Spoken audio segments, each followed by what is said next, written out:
rebuilding. The catastrophic failure, a new start. Physically, mentally, our careers, our businesses.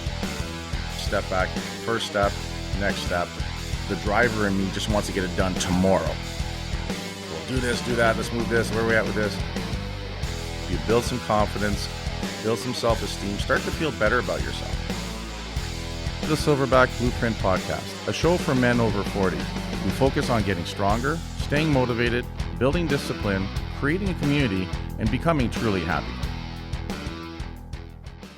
Hey guys, and welcome back to the Silverback Blueprint Podcast. Today we've got a cool interview going on with a buddy of mine, Kevin Conroy. Kevin's like, why is Kurt yelling into the microphone? I'm like, this is podcast voice. I met Kevin, 2 years ago? About 2 years ago. About 2 years ago. We were doing an event, an accelerator at Rhapsody Strategies. Remember that? Yeah, I do. Well, which one was it again? It was the Impact Accelerator, the year end. Oh, yeah. So we ended up we were sitting beside each other, we partnered up, and I liked the guy right away. It was pretty cool. You could tell that he was a sharp guy. And we stayed in touch, and then just along the line, got to know him. And just a cool guy, hardworking guy. And then one of the things we like to do here, obviously, with the podcast, is do just that. Just have real people on the show talking about what they're doing, what they're into, what's worked, what hasn't worked. Kevin comes from the IT background. Yeah, I do. I'll let Kevin talk more about himself there. It's a little bit easier because I'll just screw shit up, and you know me, if I don't know something, I just fill the blanks with all kinds of weird shit and stuff. And now Kevin's one of my training partners. He's with us at the gym all the time training. But a couple of cool things about Kevin is he's big into the mindset stuff. And that's where we have, I think, a kindred spirit. Is we believe totally in, how we program our mind and want to get shit done, business, all that kind of stuff. But let's hear a little bit from you, Kevin. Tell us your story. Well, my story, let's not go back too far here. So like Kurt said, we met through an Impact Accelerator at Rhapsody. And I think what was key about that is that we're both there to not only program ourselves, but to help grow our business. And I've spent the last 5 years trying to reinvent myself as an entrepreneur to be able to grow my business into a successful business, which, as you know, I sold last year, and very, very pleased about that. But given that I'm very entrepreneurial at heart, I'm always looking for a new thing, next thing, not necessarily just the next shiny thing. I try to put a lot of thought into it. But anyway, my background in IT goes back about 20 years now. Mainly enterprise level support when I was at Bell Canada, to trying to bring that to small businesses when I started my business. So the idea was really to bring that enterprise level support that a small business couldn't afford to them at a level that they could afford it. And that's how I started in IT on my own back in 2006, I guess. So were you that whole entrepreneur thing, something cool you said that I think is important is it doesn't go away just because you built a business and you sold a business. It doesn't automatically just, okay, I'm no longer an entrepreneur. That's in us. If it's in us, it's in us, right? Yeah, that's right. I mean, it's part of who we are. And I think an entrepreneur when you meet them based on how they drive everything they do in their life, the people around them, things like that. I think that's a really cool way to get to know somebody. How old are you now, Kevin? Just turned 40. So he's like one of the youngest guys I hang around with and stuff, except for Luke. Luke, how old are you, Luke? 35. 35. But you got the whiskers of a 40-year-old. Right? Yeah, so that's good, man. It's good. So what the other thing I really like about what you're doing is how you actually care about the client. I mean, that's the other thing that struck me right away. And you've done some work for us and, our Wi-Fi and stuff, and you care above and beyond overall. So tell me a bit about that. Why are you like that? I can't tell you why I'm programmed that way. However, I did notice early on that one of my strengths, if I use it that way, is that I do care. So if you know anything about the DISC profile that we did, and for people out there, you can look that up, DISC. I'm an S and a C. So it means that I care not only what people think about me, but I always try to be the guy who's going to fix their problems. You want to Boy Scout them a little bit. I want to Boy Scout. I want to get out there and just help. And Cool. that's sort of my innate thing. That's the S part of the disc profile. That's the S part. And I'm very C, which is very logical, which fits well within the IT spectrum of things. The technician part. Yeah, absolutely. Right. So I can work through a problem logically and just sort of shut down that emotional part that people tend to be one way or the other about, you know what I mean? So I think the one thing I learned since being married, and I will go there, is that... She's never going to listen to this podcast. It's okay. Yeah, very true. So the S part of me is always trying to fix a problem, right? But when you get married and sometimes they just want to tell you something and you're not supposed to try to fix it. You're not supposed to react. You're supposed to listen. Right? She's not a computer. So anyway, exactly. Can't upgrade that. But anyway, so like you said, I just genuinely care a lot. And I think that's why that I've been successful in business. And at the same time, sometimes it can be my downfall. If I take it too far, for example, and don't get paid for my services because I think I owe somebody something, then that can become an issue. So, but I think that's part of knowing your I don't want to say strength and weaknesses, but just knowing your range. So on that same scale of the disc, I'm a high D and I. So D is driven, loud, let's get it fucking done. I'm also a high I, which is social, want to be the life of the party, want people to just want lots of energy and stuff like that. And actually, if you look at a circle and the D and the I, they meet at 12 o'clock, I'm at that outer ring of that, right? So that's why for me, lots of ideas. Let's get this together. Let's make some noise. Let's pump this shit up. Where I struggle is in the S, remembering that other people have needs as well. I have a flair there because of my coaching background. So when I'm doing that, when I'm actually working with someone, I can be very empathetic and work with them and stuff. But the C, the organized, the details, has always been my weak area. And what's really cool about that disc profile, when we actually did it and you kind of put it on paper, it actually made a lot of sense. And no one is better than the other. So a D isn't better than an S. A C isn't better than what I. In fact, what's important, and this is what I've tried to do even with myself, is where I'm strong, keep working there, but where I'm in the weaker area, right, or I'm not as proficient, is build that team around me that have the C and the S characteristics to them, so it makes us more complete. So if you look at a pie, you want to have it, a full pie. You don't want to have just half a pie, right? So that's the one thing that I've been working on myself, and it doesn't mean that, like you were saying earlier, that you can't be the D where it's like, hey, pay this invoice, motherfucker. It's just you can do it, but it takes a lot out of you. Right? I can be the organized guy, but it's not a natural thing, and I'll do it when I have to, but it takes so much more energy out of me. Whereas turning around and showing up at 5:45 a.m. to teach a class, I'm like, let's go, right? That kind of thing. Sitting down and writing out 12 weeks of programming is not my strong point and stuff, right? So it's knowing that and sort of building that around and stuff. So for you, I like the other thing you touched about is that the S, the Boy Scout, sometimes gets you in a little bit of trouble. So how do you work around it? Now that you know that about yourself, what are some of the things that you do to try to catch that and be okay with not being that Boy Scout out of the time? So very interesting, because that is one thing that I work hard on. And when I am a little too generous, we'll put it that way, I tend to go towards that C within the disc profile, and I try to look at it logically and try to see what really the problem in front of me is, and then think of a logical solution to it, as opposed to giving everything away and just sort of chasing a solution with emotions, which is that whole S part for me. So one thing you touched on was the fact that you're DI and I'm SC. We're like in complete opposites in the quadrant. And I think that's why we get along so well, because you bring something to the table that I don't have easily. Right. So I feed off your energy, and maybe you feed off mine in the same sense. So really just stepping out of that zone, and being able to go into the other quadrants within that profile system, and being able to come back as well, is a strength.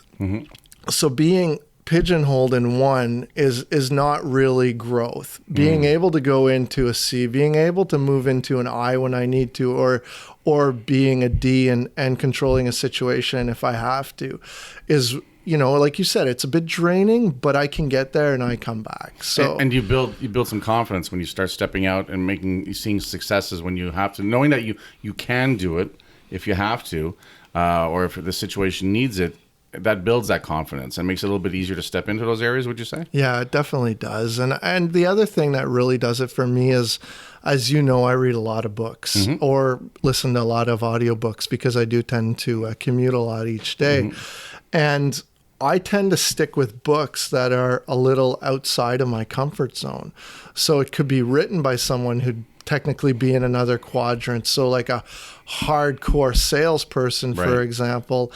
And I feed off that so that I can a little more easily down the road understand his logic, where he's coming from, and jump into that zone to be able to close on a sale if that's what I need to do. Really sharp is the other thing that became apparent to me with the disc is that you learn to recognize the other characteristics in people. So if I'm a DI, I'm learning to quickly recognize an S or a C or another DI.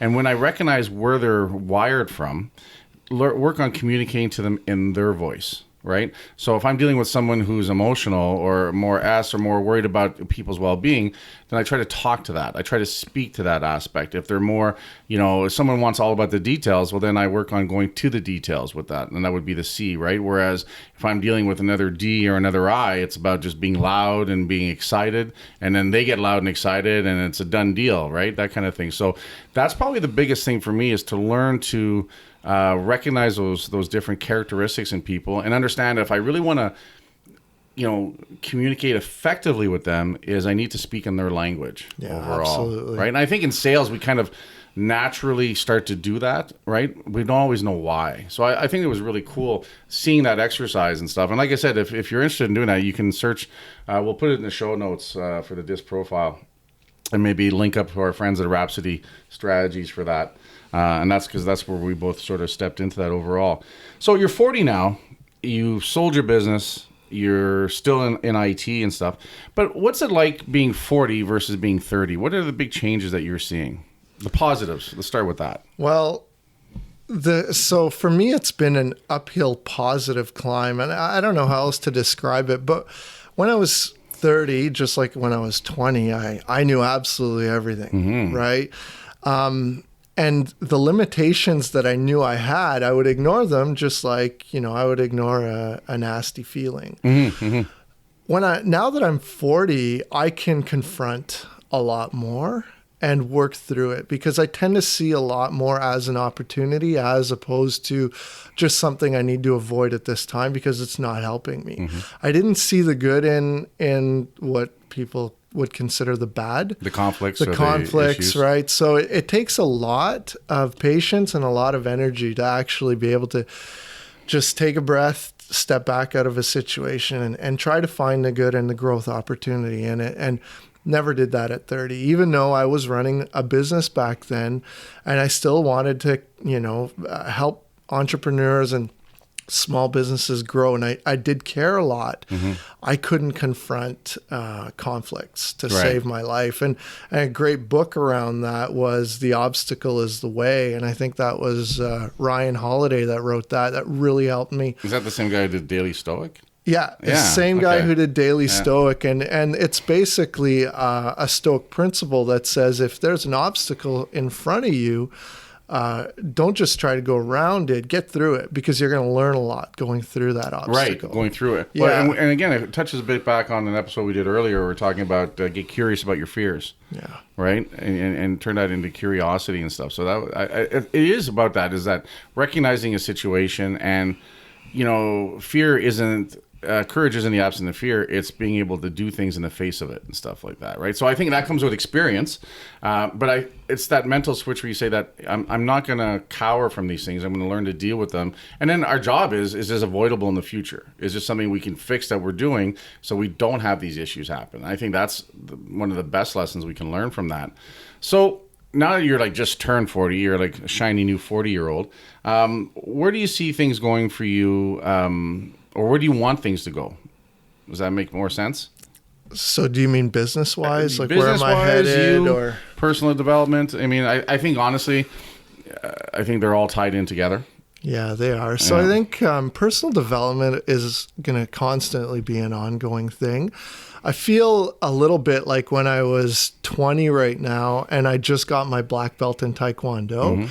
And it was really just the fact that I'm now at the point where I've got a base that I can start to learn to really figure out how to develop myself into a better person with regards to work and just being a good human being around other people. So you feel you have more tools now at your disposal? So I feel like I have more tools, and that really started around the age of 35 for me. So I feel like I turned 40, maybe I just got like I went from white belt to black belt, but black belt in martial arts is really the beginning. Right. So I feel like I'm at that beginning stage where I'm now comfortable to face all this stuff and to really grow. As far as business goes, I've always been interested in having a product business, and that's something that maybe you can talk about a little later, how we're looking to get into that. Yeah. But what I've really been thinking about lately is, what does my retirement look like? And how can I mix a bit of that sort of retirement mentality into before I turn 65, which is the age old, you're 65. That's officially when you're supposed to retire. You're officially OAS, CPP, all that stuff, right? Right. So how can I start enjoying that lifestyle while I still have some money and earning money and not work 100% of the time? Do you mean necessarily as far as like start to live that kind of lifestyle or program that in, or more of, hey, what would that look like, and start to reverse engineer it? What do you mean? So I am looking at that, and I am reverse engineering it. But at the same time, I'm looking at my future and going, as an entrepreneur, I don't have that cushy job with a pension, right? So what do I need to save? How much can I spend now? So I'm really getting into the what does my future look like, and how am I going to structure that? Right. And what do the financials look like? Because financials is key. People say money doesn't make you happy. Well, I think try not having any money and see how happy you makes are. you. Yeah, that's right. That's so, for sure. let's have a bit so I can enjoy life and what that looks like. So we talked about that, having a product business. So one of the things that Kevin and myself and a couple others are starting to work on is a beard oil company. We won't say the name yet because we're just not quite there yet. But and one of the things I like about that idea is that already through Hostile and Hostile Gear, we sell products and we have our different things, and we're always looking to grow that. But for me, what I'm liking about this is we kind of started this little mastermind group a little while ago, where we would meet every couple of weeks and talk about what we're working on, hold each other accountable. And then I remember one day I was just, I have a couple Shopify stores, and there's a site that's always selling Shopify stores, and this beard oil company came up. And I remember sitting down with you guys, and I said, hey guys, I got an idea. What do you think about this? And really what intrigued me is the four of us that sit at this table, we have different strengths, obviously, different superpowers. And it goes back to that DISC profile about building that team and that kind of thing. But what I thought would be interesting is, what if we made this as a project? What if we said, hey, let's start this beard oil company? It's a multi-billion-dollar industry. It's not going anywhere. It's kind of like where the microbreweries are right now. Everyone's starting their own beer company and stuff. But I think, this would be a cool experiment to work for me, talking about coming outside of our comfort zone, where I'm not the head of the company. Right? There's a team, there's a group of us. What could we achieve with that? What would that look like? What would that feel like? Working that way rather than always being the one that has the final say, right or wrong, that kind of stuff, right? So what intrigues you about that? So the idea of not being the chief at the head of that business, being an entrepreneur for as long as I have been, that has been my role, and it is your role with Hostile. So being able to work with others, just expanding my ability to do that is huge. But at the same time, and a key point of this, which really intrigues me about the beard oil company, is that it is a project. It's not going to make or break me. all my eggs aren't in that basket. So it's a huge and a great learning opportunity to be able to try to figure out what works and what doesn't, and not have too much riding on it all in one shot. So, for example, I bought the book. I think I showed it to you, the Blue Ocean Strategy. Yeah.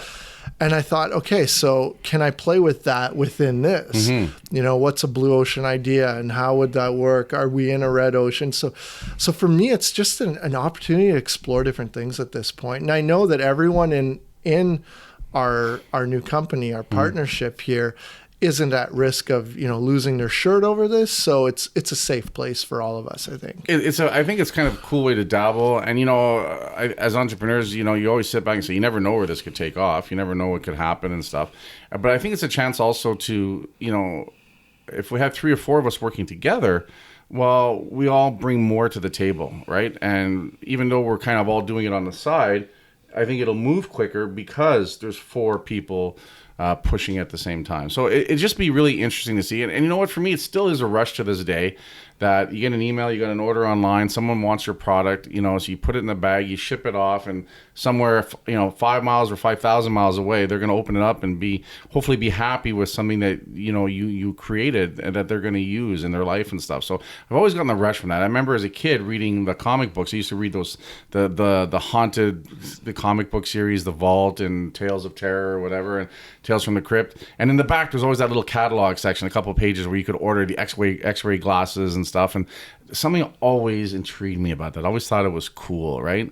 And I just, that's one of the reasons why I got into business. I just like that idea. I like the idea that, you know, someone can just buy something and have it shipped to them. And now in the days of the internet, it's even faster and bigger. And going back to, like you said, about blue strategy and blue ocean, red ocean strategy, the whole concept there is that you always want to try to go to a blue ocean where there's less blood in the water and there's less competition and stuff. I like looking at both because I think if someone's doing something, then it's working, there's something there. So how can you do something similar or a little bit different, or what's your twist? Or the big thing, and this is what we're learning with the podcast as well, is people are just going to be out there and just like your story. Yeah. And if they like your story, they like where you're coming from, they like what you say, how you say, what you stand for, they want to be part of it. Right? And they're going to want to support. They're going to want to buy your shirt. They're going to want to buy your beard oil, whatever. And a lot of times it's your story that's going to get them to decide that they want to spend their money with you as opposed to the other beard oil guy, because the other beard oil guy doesn't have a story, or his story is different. Right? And I think that's where being ourselves is super important. Right? What do you think about that? Yeah, the authenticity is a huge thing for me. I think you nailed it there. It really is about that story and being able to do, for me, a product, because I've never had that. So I've been so used to trading time for money. Yes. Right? Hard to scale. Or other people's time for money. Yeah. And it is hard to scale. So I've always been so intrigued on trading a product for money and see how that could scale, because it is completely different. Now you have expertise in that field, which is again another, not a lot. Another aspect. We're still learning. It's what you do that makes me comfortable about jumping into it. So when you approached me, I thought, hey, why not? This guy already knows a bit about this. Yep. Not a lot, a bit. A bit. Enough to be dangerous. No, exactly. It's like you and IT, right? Yeah, absolutely. So I know very little, and I'm very dangerous. So I'm so excited about that, and I'm looking forward to our launch. So maybe another podcast in the future will start touting it. We might have another sponsor for the show. That'd be pretty cool. So you're 40 now. We got this cool project going on. Going back to, you sold your company, now you're working for a company. Yeah. What's that been like? What's that transition been like for you? It's been really interesting. So for those of you who don't know, I used to own Ottawa Computer Services, and I sold my company to DNS Networks here in Ottawa.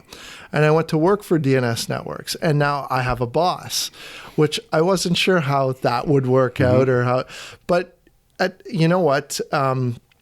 Sean realizes that I come from a lot of experience. So he gives me a lot of leeway to be able to help him run the company. And just like we're talking earlier about the disc profile, he has his strengths, I have mine.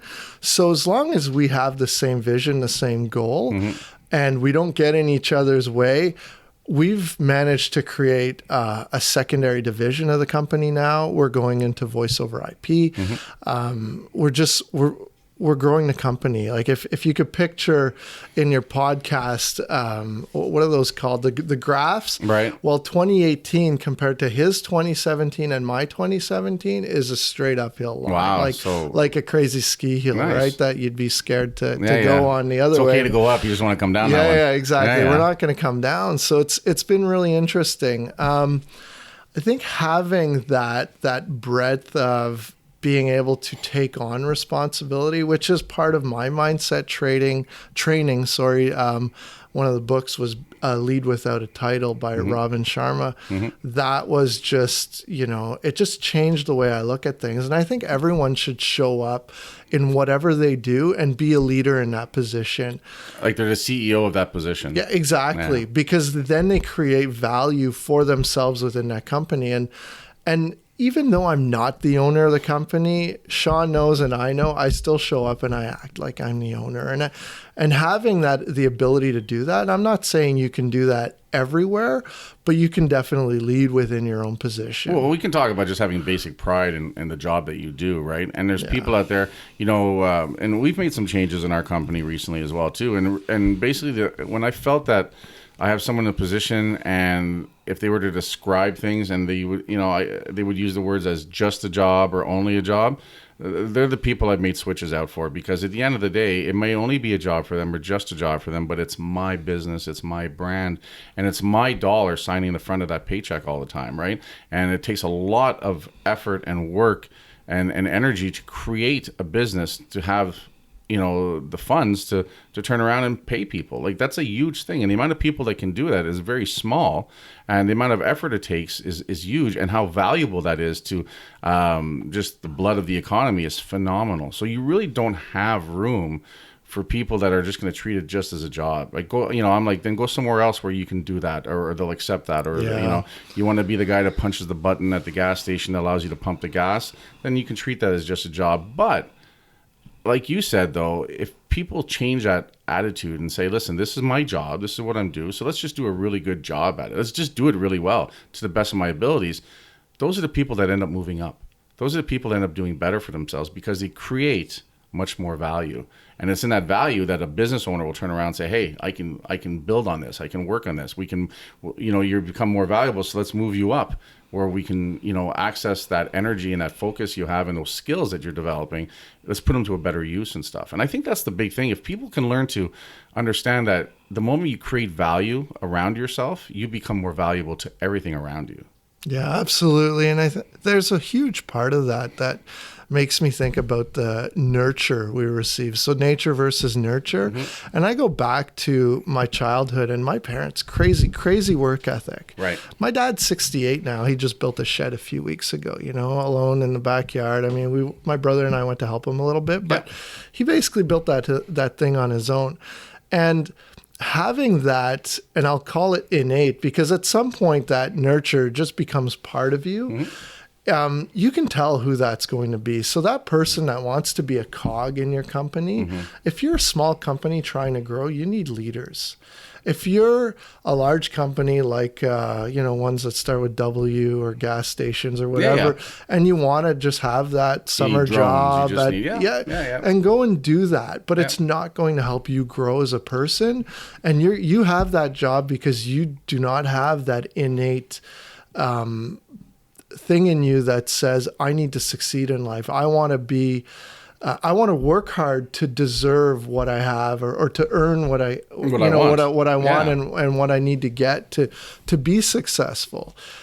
Anyway, I go back to nature versus nurture, and I think so much of it is nurture. I think a part of it is nurture. I think a part of it is necessity. And Luke and I were just talking about that earlier. And you know what? There's still too many people living in their parents' basements. There's still too many people living with their folks and stuff, right? Where, they don't have to worry about the mortgage. They don't have to worry about the rent. They don't have to worry about the grocery bill. And I think that's a disservice to them as well, too. Because at the end of the day, we either move towards something or away from something. And when we're in a place where we're just, we're okay if we get up or not, then odds are, human nature, we're not going to get up, right? Yeah. And I think that is one of the things that we're dealing with and we have a hard time with overall. If we go back to, there's something about, being an entrepreneur where you just want to achieve and do things and stuff. If we turn around and took our effort that we've put through so far, and we worked for a company or we worked for the government, we'd be in a very different position. Do you know what I mean? But there's also a part of us that would not be satisfied with that. Do you know what I Very mean? much so. Like, I would not be happy with $100,000 salary in the government, although I've never made $100,000 as a salary. Does that make sense? Yeah. Because how I'm wired, doesn't work for me. I wouldn't be happy, and I don't want to be. We get frustrated and we have trials and tribulations, but I would not want to be that person and we know so many of them that have that type of job that are miserable. They're miserable with themselves. They're miserable with their lives.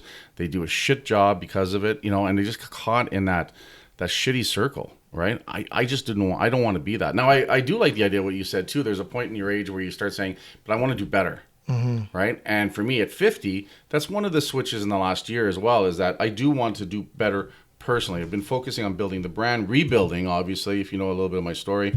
I've had many ups and many downs. So we're in a stage now where we've been rebuilding the brand, the Hostile brand, and we're in a good spot. But there's a point too where I definitely want to make sure that we're growing faster, smarter, and not backpedaling, not losing ground. Because at 50, there isn't time to lose ground. So I find I have that pressure on me where we talked about some necessity stuff where it's forcing me to not accept lower standards from myself, but definitely from those around me, my team and people I'm working with and stuff like that. What do you think about that?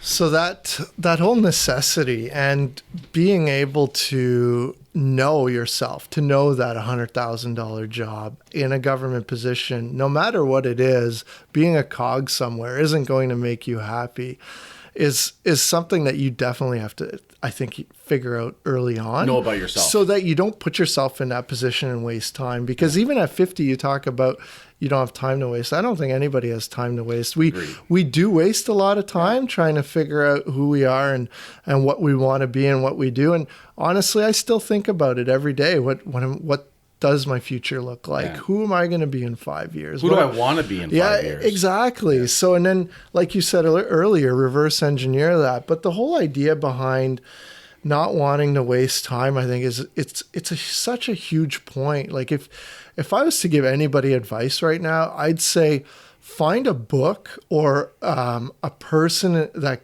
you have in your circle that's going to be a catalyst for you to get to your next level, whatever that is. It doesn't really matter if it's, you're the best gas pumper in the world and then you're going to conferences and showing people how to do it right and, getting that extra, that sort of leadership level out of that job. But become a leader, become a servant, because we're all here to serve others. And then that aspect about running out of time again or don't have time to waste, we're realizing it's not about us. We have a responsibility to our community, to our family, to the future around us, to society, to leave it a little better than it was. And I think if you try to look at every day like that, you'll get further faster than most people will, just being in that whole pool of mediocrity that we see around us. I like something you said there too. We've spoken about it a few times where we always want to try and be in a position on a regular basis where we're not the smartest person in the room. We're not the most successful person in the room, because it will motivate us and teach us and show us. And I'm a big believer, if you see someone, you spend some time with someone who is at a higher level than you are of where you want to go, but you can get to be around them and talk to them and be, you realize that they're just a person as well. They've just got some other shit done. They figured some things out. I don't believe there's secret sauce and there's secrets, but they're doing it at a higher level. And being around that, like you said, is a catalyst and will move you forward and stuff. You want to be part of it, right? And you don't want to be it's good to be that situation where you're not the smartest person in the room, but you don't want to be that person ongoing. No, not right? All the time, you for sure. But you want to move up in that room. That's right. That kind of stuff, right? So I think that's really cool. One of the other things you've been working on, I think, is really cool, is the working out part. Obviously, you're training with us at Hostile now and stuff like that, so that's really cool. So what's that switch been for you? The health and fitness part of things. So I've always had health and fitness a bit as a part of my life. like I said, did martial arts when I was a lot younger, things like that. But it wasn't a conscious effort to be healthier at that point. So for me now, working with you is a complete shift in just having a membership at a box gym. It's not the same feeling.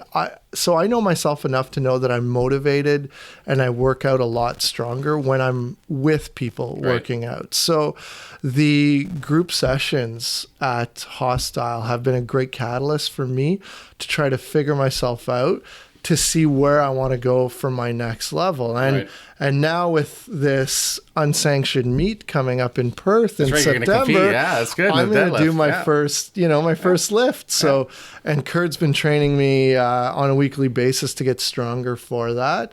But really it is at this point just getting to know myself, having a healthier lifestyle. I've changed the way I eat over the past 5-6 weeks. I've lost some weight. Due to that, I'm feeling fantastic. And I just want to keep that momentum going right now. I don't know what the future of what does Kevin look like 5 years from now? Am I competing more in heavy lifting? Have I scaled it back to just be amateur, just gym guy that just staying healthy, like a bunch of people in your gym that are over 40 and inspiring me every time I see them? I think what's really cool is that what you did is, and I think this is one of your skills that you have, is that you wanted to be fitter.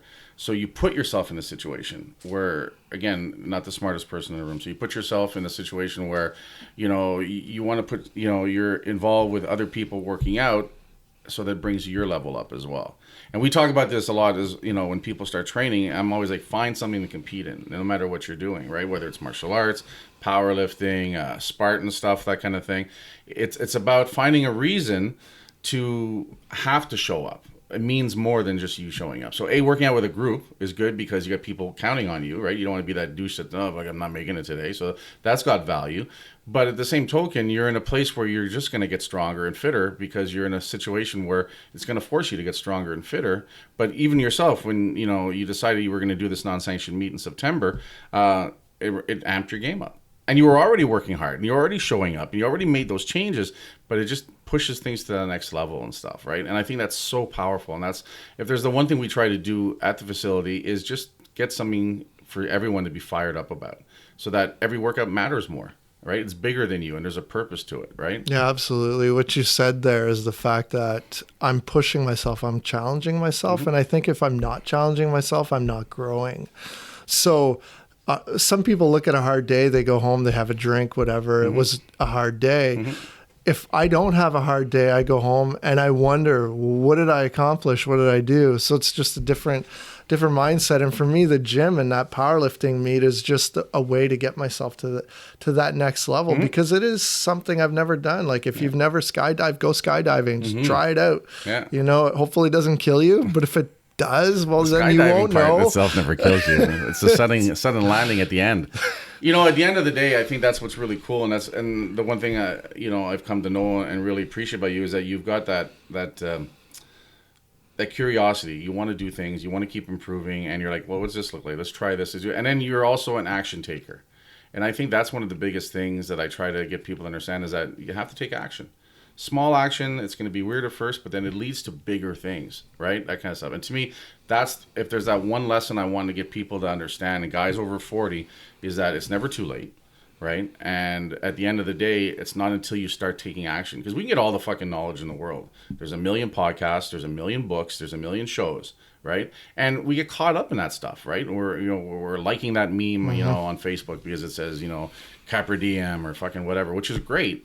But you need to take action with that shit. You need to step into it. And it's scary as fuck, right? But at the end of the day, it's also super rewarding overall.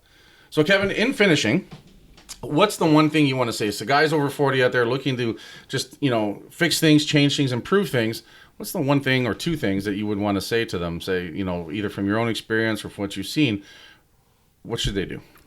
Well, I'll finish with a thought on what you just said. It really is about action. But the way I look at it is you spend about, I would say, 10% learning, 90% of your time executing.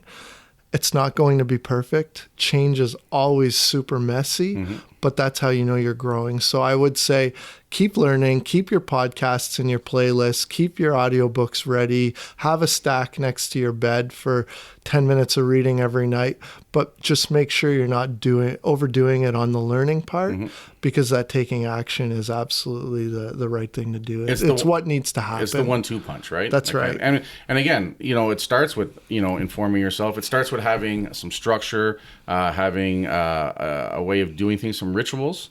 But part of those rituals have to be action taking and stuff, right? Yeah, absolutely. So have that routine that really sets you up for success. Cool. Awesome, Kevin. Thanks for being here, and I'll see you in the gym tomorrow for sure. Guys, that's all we have to say for that for now.